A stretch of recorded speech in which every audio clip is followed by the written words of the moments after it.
Aku duduk di taman sebentar, jawab Tamara pelan.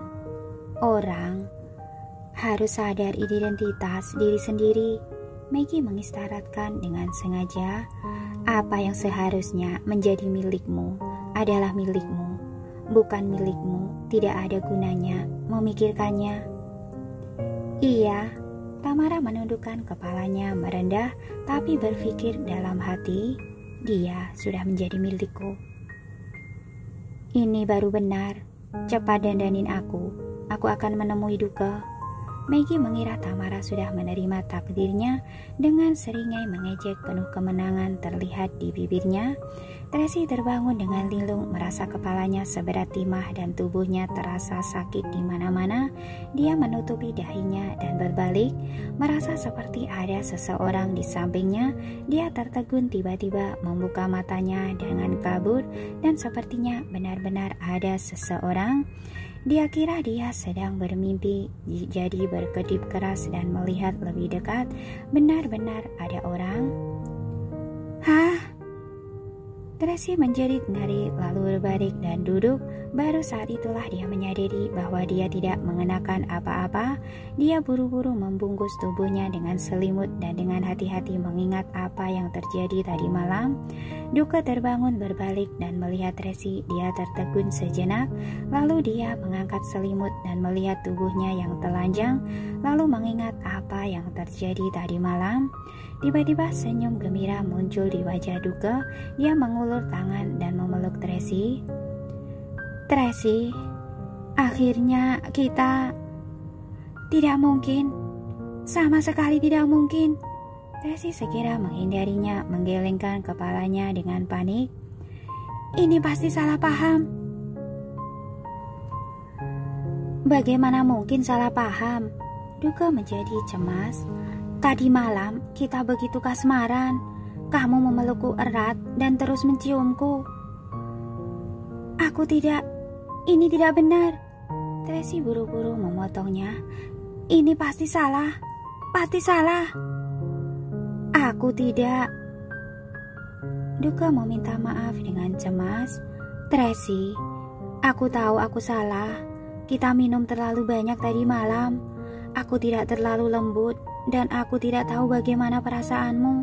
Aku bersumpah, kelak aku akan berubah. Tolong jangan marah, oke? Bukan seperti ini. Tracy hendak mengatakan sesuatu saat tiba-tiba ada ketukan di pintu dan suara Maggie. Tracy, apa kamu sudah bangun? Ayo bawa anak-anak menunggang kuda bersama-sama. Mendengar suara Maggie, Tracy semakin panik. Dia ingin bangun dari ranjang, tapi tidak ada pakaian atau apapun di sampingnya untuk menutupinya. Dia buru-buru membungkus dirinya dengan selimut, tapi tubuh Duke terekspos dan Tracy buru-buru memalingkan wajahnya. Tracy, apa kamu ingin mandi?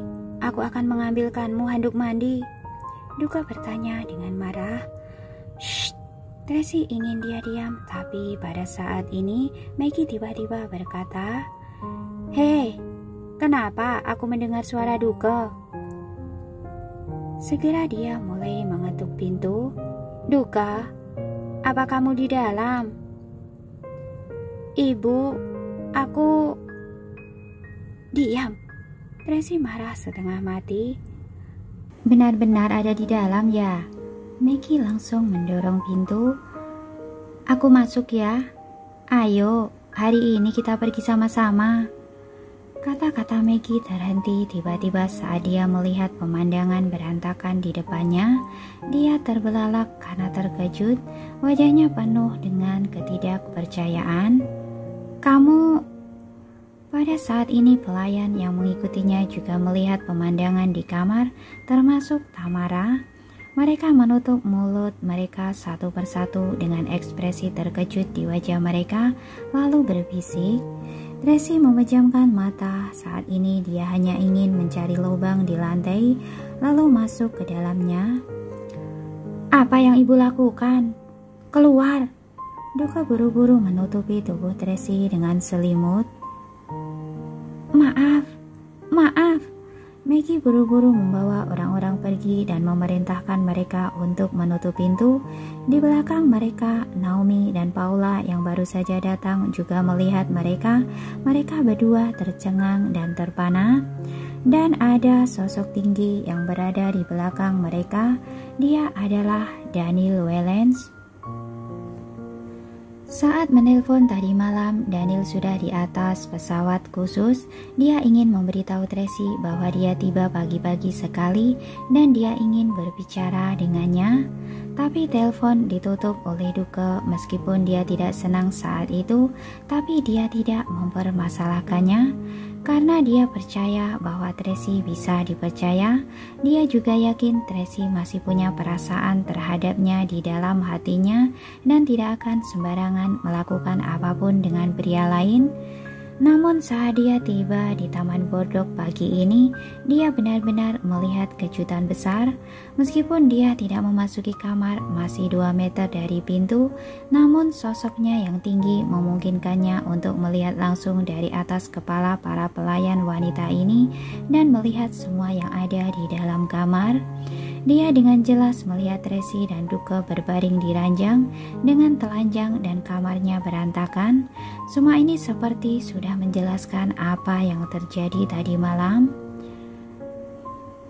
Dan Daniel, kenapa kamu datang ke sini? Maggie jelas terkejut saat dia melihat Daniel. Dia benar-benar melakukannya dengan penuh perhitungan, tapi Daniel tidak masuk perhitungan. Dia bahkan tidak tahu Daniel akan datang pada saat ini. Namun ini juga adalah kejutan yang menyenangkan. Daniel terdiam dan matanya masih tertuju ke arah kamar. Selama kurun waktu ini, karena pengobatan, jadi seluruh tubuhnya menjadi sangat kurus, matanya sangat kekung, rambutnya tumbuh lebih panjang dan garis kusut di antara alisnya. Namun meskipun demikian, matanya masih tajam dan dalam, seluruh tubuhnya masih menunjukkan dominasi bawaan yang melekat. Pada saat ini, mata halus itu bergejolak seperti laut di malam hari, diam dan tenang. Maggie agak panik. Dia tahu Daniel Wellens jika benar-benar mulai mengamuk mungkin akan melihat darah. Tapi dia teringat di sini adalah wilayahnya sendiri. Belum lagi Tracy dan Duke telah memutuskan untuk menikah. Tidak peduli seberapa pengejutnya dia harus berdiri dengan tegak. Jadi Maggie melangkah maju dan berkata dengan sopan, Duke dan Tracy sudah bertunangan dan hari pernikahan mereka sisa 7 hari lagi. Sekarang bahkan jika sesuatu terjadi juga sangat. Sebelum Maggie bisa menyelesaikan perkataannya, dia ketakutan karena mata tajam Daniel. Dia buru-buru menutup mulutnya, tidak berani bernafas dan matanya penuh dengan kepanikan. Namun Daniel tidak seperti sebelumnya. Dia memberikan perintah dengan nada rendah dan dingin. Bantulah majikanmu mandi. Aku akan menunggunya di ruang kerja setengah jam lagi. Setelah mengatakannya, dia berbalik lalu turun dan langsung menuju ruang kerja di lantai pertama. Baik. Naomi bereaksi setelah menyadari dan buru-buru membawa orang ke kamar Tracy untuk beres-beres. Tamara juga membawa 2 pelayan mengenakan baju tidur untuk Duke dan membantunya keluar dari kamar. Nyonya besar, Tuan Besar Lois menelpon. Pelayan buru-buru melaporkan. Kita kembali ke kamar. Maggie berjalan menuju kamar sambil membawa ponselnya. Apa yang kalian lakukan di sini? Pergi. Baik, semua penonton di koridor mundur. Maggie kembali ke kamar dan mengangkat telepon. Ada apa? Daniel sudah tiba di Taman Boardwalk. Vince bertanya dengan panik. Tidak berkonflik dengan Duke kan? Sekarang belum, tapi entah nanti bagaimana. Maggie sedikit gelisah. Ini adalah wilayah kita. Jadi Daniel tidak bisa sembarangan kan? Apa yang terjadi? Vincent segera bertanya. Itu Maggie memberitahu Tuan Lois tentang Duke dan Tracy. Aku juga tidak menyangka. Daniel tadi melihatnya dan tatapannya seperti ingin menelan orang. Duke biasanya sangat polos. Bagaimana dia sembarangan telah minum? Vincent sangat bingung. Bahkan jika dia minum terlalu banyak, Tracy seharusnya tidak. Pasti, kamu sekarang seharusnya menjaga keamanan anak. Omong kosong apa yang kamu bicarakan di sini? Maggie segera memotong perkataannya dan memarahinya. Cepat ke sini. Jika Daniel menggila, kamu masih bisa menghentikannya. Sudah di perjalanan, Vincent berkata dengan sangat serius. Sekarang, tidak peduli apapun yang Daniel lakukan, jangan membuatnya marah. Harus mengalah. Tunggu aku datang, baru dibicarakan lagi. Kenapa begitu takut padanya? Maggie bertanya dengan tidak senang. Di sini adalah negara Perancis. Kamu sudah terbiasa hidup di keluarga kaya, tidak tahu kekejaman di dunia luar. Vincent berseru marah. Kamu harus mendengarkanku dalam masalah ini. Jangan membuat masalah di depan singa. Baiklah, aku tahu. Maggie berkata dengan tidak senang. Cepatlah datang. Sekarang aku mau pergi melihat Duke. Setelah menutup telepon, Peggy tidak langsung pergi melihat Duke, melainkan berpesan pada bawahannya. Pergilah, atur para pengawal berjaga di luar. Jika Daniel berbuat onar, segera tangkap dia. Baik. Setelah berpesan, Maggie masih tidak tenang, maka dia pun mengambil sebuah pistol dari dalam laci dan menyembunyikannya di dalam bajunya, barulah pergi mencari Duke. Pada saat ini di dalam kamar, Tracy yang sedang mandi melihat tanda-tanda di tubuhnya. Dia pun tertegun. Kenapa bisa seperti ini? Nona Tracy, Anda dan Duke Louis sungguh. Paula juga terkejut melihatnya. Aku sungguh tidak mengingat hal itu. Tracy memegang dahinya mengingat-ingat kembali dengan teliti. Aku ingat. Setelah aku kembali ke kamar, mengobrol sebentar dengan Duke, lalu kami pun bertengkar. Aku masih menamparnya sekali, dan dia mengeluarkan banyak darah dari hidungnya. Dia pun pergi ke kamar mandi untuk membersihkannya, sedangkan aku minum air di sofa lalu tertidur. Tracy merasa kepalanya luar biasa sakit. Aku sama sekali tidak ada kesan mengenai hal yang terjadi kemudian. Mungkinkah selagi Anda tidur, Duke Louis? Paula membuat sebuah spekulasi yang sangat berani. Sebelum selesai bicara, dia pun sudah sangat emosi hingga mengertakkan gigi. Pria brengsek, biasanya terlihat sangat bermartabat, masih mengira dia seorang pria terhormat. Tidak disangka begitu rendah. Aku akan pergi membunuhnya. Selesai bicara, Paula bergegas keluar, tetapi Naomi buru-buru menahannya. Apa yang kamu lakukan? Masalah belum diketahui dengan jelas. Kamu malah mau berulah sembarangan. Sungguh tidak ada tata krama. Duke Louis menindas Nona Tracy. Ketahuilah masalah dengan jelas dulu, baru dibicarakan. Apa masih belum jelas? Kenyataannya sudah ada di depan mata. Bisakah pemikiranmu tidak begitu sederhana? Sudahlah, jangan ribut lagi. Kepala Tracy seperti akan meledak. Maaf, kedua orang itu segera menundukkan kepala, tidak berani berbicara lagi. Seharusnya Duke tidak mungkin berbuat seperti itu. Tracy sebisa mungkin menggunakan akal sehatnya. Hal yang paling utama adalah aku tidak ada kesan apapun. Menurutku, aku dan dia sama sekali tidak melakukan. Tapi, apa maksudnya tanda-tanda di tubuhku ini? Ada yang aneh dalam hal ini. Naomi buru-buru berkata, aku akan memeriksanya. Mungkin ada informasi lain. Sekarang, hal yang penting adalah Tracy mengingat sosok pria tinggi itu, hatinya tanpa sadar bergetar. Dia melihatnya. Sungguh tidak disangka Presiden Daniel datang pada saat ini. Naomi juga merasa sangat pusing. Sekarang Sungguh lompat ke sungai kuning pun tak ada bisa membersihkannya. Berdasarkan temperamen Presiden Daniel, entah apa yang akan dia lakukan. Paula juga sangat khawatir.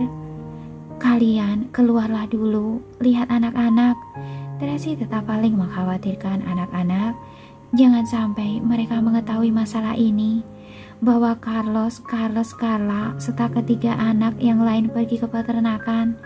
Katakan bahwa Mami dan Papi sedang mendiskusikan sesuatu, nanti baru datang menjemput mereka. Baik, Naomi buru-buru pergi. Sebelum pergi, dia sempat berpesan pada Paula, "Kamu tinggallah di sini, temani Nona Tracy, lindungi dengan baik." "Mengerti?" Saat keluar dari kamar, Naomi bertemu dengan Tamara. Dia sedang membawa semangkuk sup ginseng menuju kamar duka. Entah mengapa tiba-tiba Naomi teringat 2 gelas air kemarin malam. Dia sedang berpikir, mungkinkah 2 gelas air itu bermasalah? Naomi segera menarik seorang pengawal wanita bernama Cecil, lalu berpesan padanya untuk mencari gelas yang kemarin malam dan membawanya untuk diperiksa. Cecil segera melaksanakannya. Pada saat ini di dalam ruang kerja, Daniel duduk di sofa sambil menundukkan kepala dan mata terkulai ke bawah. Siapapun juga tidak mengerti apa yang sedang dia pikirkan. Hanya saja kedua matanya itu sangat dingin seolah-olah ingin membunuh orang. Thomas mengerutkan keningnya, merasa sangat khawatir. Thomas merasa takut dan tidak tenang, maka dia tak bisa menahan diri untuk bertanya dengan suara kecil, "Mungkinkah akan ribut hingga menimbulkan korban jiwa?" Seharusnya tidak. Rian masih berharap pada keajaiban. Dia yang pernah berada di ujung jurang kematian sudah lebih stabil dibandingkan dulu. Saat sedang berpikir, pintu dibuka dan terdengarlah suara familiar.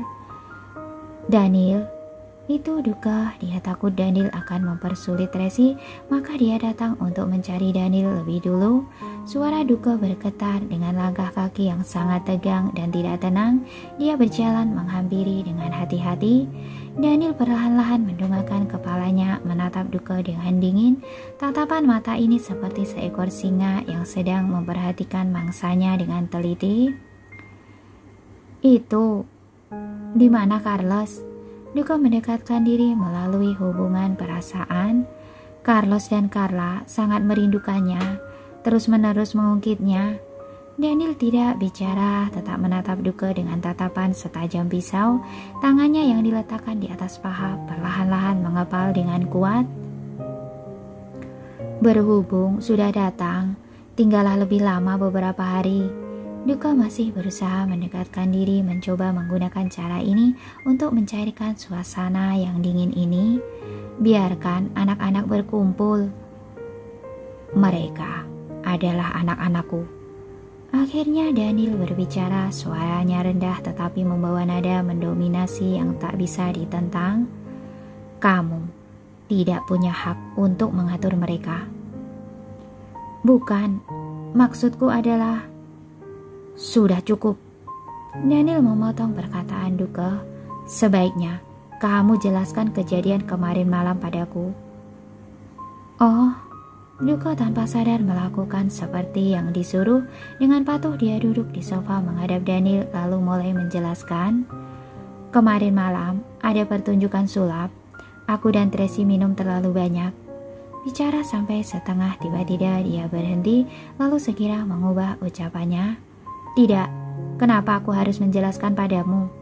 Aku dan Tracy sudah mau menikah." "Dia adalah wanitaku." Daniel meraung marah bagaikan seekor singa jantan yang marah.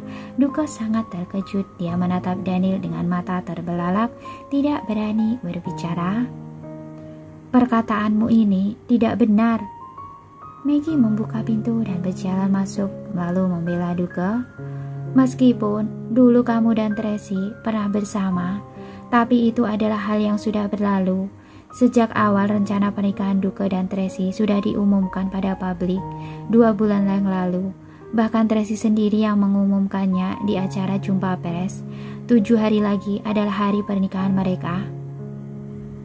Daniel mengerutkan dahinya dengan kuat tanpa melihat Maggie. Dia malah bertanya pada Duke, "Apa ada hal lain yang ingin kamu katakan?" "Tidak ada." Duke menatapnya dengan tatapan lemah lalu berbicara sambil menundukkan kepala. "Kami berdua minum terlalu banyak, lalu kami pun melakukan..." "Sudah dewasa, juga tidak apa-apa jika melakukan hal itu." Maggie segera menambahkan perkataannya yang menusuk. "Lagi pula, kamu adalah mantan suami. Apa hubungannya hal ini denganmu? Kenapa harus menjelaskannya padamu?" Prang! Terdengar suara barang pecah. Daniel meninju kaca di depannya hingga hancur. Maggie sangat terkejut hingga terbelalak dan tidak bisa berkata-kata. Dia tercengang di sana dengan tubuh yang gemetar. Juga bergidik tanpa sadar mundur ke belakang. Suasana langsung menjadi mencekam. Udara seolah-olah membeku. Seluruh ruang kerja itu dipenuhi dengan aura membunuh. Kamu jangan berbuat sembarangan," Maggie berkata dengan ketakutan. "Ini adalah negara Perancis." "Nyonya besar, silahkan keluar." Daniel menyeka serpihan kaca dan darah di tangannya dengan menggunakan handuk basah. Suaranya sangat sopan dan sungkan, tapi membawa aura mendominasi yang tak bisa ditentang. "Kenapa aku harus keluar?" "Nyonya besar, silahkan keluar." Pada saat ini terdengar suara Tracy. Suaranya lebih tenang dibandingkan dengan Daniel. "Aku akan menjamin bahwa Duke akan baik-baik saja." Tracy perlahan-lahan masuk ke ruang kerja. Tatapannya jatuh pada Daniel. Ada perasaan yang rumit berkecamuk di dalam hatinya. 2 bulan tidak bertemu, pria ini seperti menjadi orang lain. Tubuhnya menjadi lebih kurus, wajahnya yang awalnya tampan, leher dan jakutnya menunjukkan kontur yang lebih jelas. Kedua tangannya yang kekar juga memperlihatkan sendi-sendinya dengan sangat jelas. Matanya cekung ke dalam, membawa perasaan melankolis yang samar. Rambutnya menjadi lebih panjang, gaya rambut yang ditata dengan sepenuh hati terlihat lebih liar dan misterius. Namun di mata Tracy, dia melihat semuanya itu dengan perasaan sedih dan kasihan. Terlebih lagi, tatapan mata yang terluka itu membuat dirinya merasakan rasa bersalah yang sangat dalam. Daniel mendongak dan menatapnya. Tracy pun segera mengalihkan pandangannya, tidak ingin membiarkan pria itu tahu bahwa dirinya sedang melihatnya. Dalam sekejap, Tracy menjadi dingin dan menjauh, mengabaikan tatapan Daniel. Dia menurunkan tatapannya dan perlahan-lahan berjalan mendekat. "Tracy, kamu sudah datang. Kebetulan, cepat katakan dengan jelas pada versi Daniel." Melihat Tracy datang, Maggie buru-buru berkata, "Dia mungkin ada sedikit salah paham terhadap Duke. Mungkin karena terlalu sibuk, jadi dia tidak melihat berita. Tidak tahu bahwa kamu dan Duke sudah bertunangan. Mengira Duke bersikap tidak sopan padamu, sehingga menuduh Duke di sini." "Ibu," Duke menghentikan perkataan ibunya dengan suara kecil. "Ibu, keluarlah dulu. Kami bisa berbicara sendiri dengan Daniel. Ibu tidak perlu ikut campur." "Untuk apa terburu-buru?" Maggie memelototi Duke lalu berkata pada Daniel dengan nada sebagai tuan rumah. "Presiden Daniel, selamat datang di kediamanku. Kamu dan Duke adalah teman baik. Aku sangat senang bertemu denganmu. Aku dengan tulus mengundangmu untuk tinggal beberapa hari. Kebetulan bisa menghadiri acara pernikahan Duke." Meskipun perkataan ini diucapkan dengan sangat sopan, tetapi tetap membawa sikap menunjukkan kekuatan yang menantang. "Ibu, jangan bicara lagi." Duke menatap Daniel dengan tegang, buru-buru mendorong ibunya keluar. "Kenapa kamu mendorong ibu?" Melihat Daniel tidak ada reaksi apapun, Maggie menjadi lebih arogan. "Ini adalah rumah ibu. Sebagai tuan rumah, apakah salah menyambut kedatangannya?" "Jangan bicara lagi." Duka terus mendorong ibunya keluar dari ruangan itu. Di ruangan itu, Tracy bisa merasakan aura membunuh yang tersembunyi di udara. Tadi Daniel tidak meluapkan emosinya, bukan karena temperamennya baik, hanya saja dia sama sekali tidak memedulikan perkataan Maggie. Dia hanya peduli terhadap Tracy. Aku sedang menunggu penjelasan darimu. Suara Daniel berat dan serak. Dia menatap Tracy dengan perasaan rumit menunggu jawaban wanita itu. Tidak peduli apapun yang wanita itu katakan, dia akan percaya. Daripada matanya sendiri, dia lebih bersedia mempercayai perkataan Tracy. Tidak ada yang perlu dijelaskan. Tracy tidak berani menatap Daniel dengan mata melihat ke bawah. Dia berkata dengan dingin, "Sejak awal kita sudah tidak memiliki hubungan apapun. Apapun yang kulakukan tidak ada hubungannya denganmu." Perkataan ini memiliki daya melukai yang ribuan kali lebih kuat dibandingkan dengan sikap Maggie tadi yang menunjukkan kekuatannya dengan menantangnya.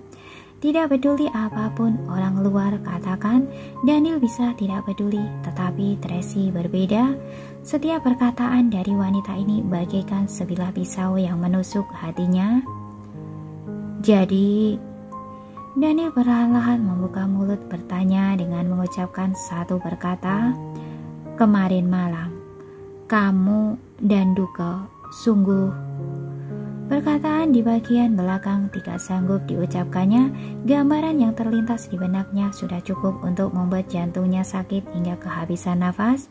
Udara seolah-olah bertambah suram. Ruang kerja sebesar itu langsung hening.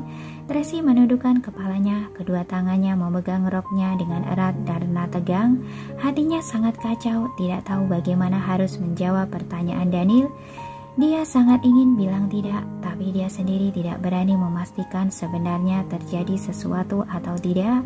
Dia sangat ingin mengatakan bahwa dia sendiri juga tidak tahu apa yang terjadi kemarin malam. Namun dia merasa jika berkata seperti itu hanya akan menjadi lelucon. Pria itu pasti tidak akan percaya. "Katakanlah." Tiba-tiba Daniel berseru marah. Dia sudah hampir tidak bisa mengontrol emosinya. Seruan marah ini membuat Duke sangat terkejut. Dia baru saja mendorong ibunya keluar.